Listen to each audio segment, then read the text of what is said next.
این تپه شاهد نیست؟ نه، تپه شاهد کجایی کجا؟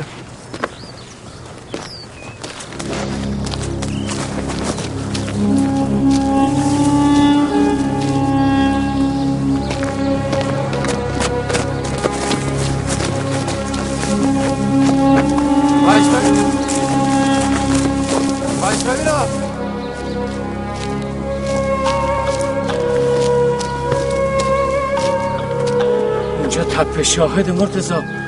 حالا وقتی رسیدی نقشه رو میذارم جلوت تا بفهمی خطا کردی. حرف نزن، من کارم همینه. من هنوز اینجا رو خیلی خوب یادمه.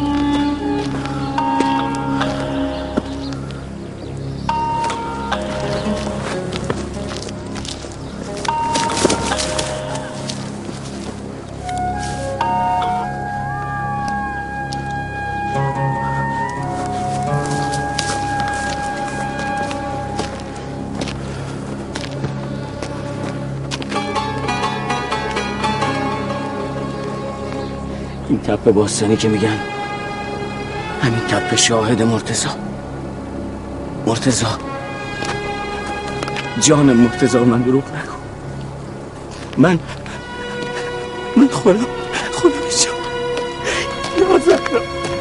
یا زهرا عراق تا اینجا اومده بود، تا همینجا داشت میرسید جلو، تا اینجا ما اینجا سنگر دیدبانی داشتیم، همینجا.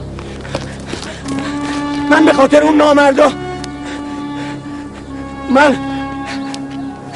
من اینجا رو میکاشتم. دنیا چرا اینطوری میشه مرتضی؟ کی به کیه؟ من تاوان چی رو باید پس بدم؟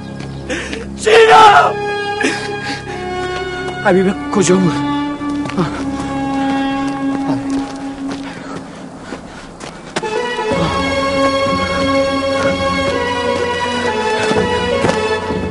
این پاره بگیر، این پاره بگیر. پای حبیبم بهم پس بده. تو رو قسم میدم، به خودت قسم راضیم. خدا من یه پدرم، من نمیتونم این وضعیت رو تحمل کنم.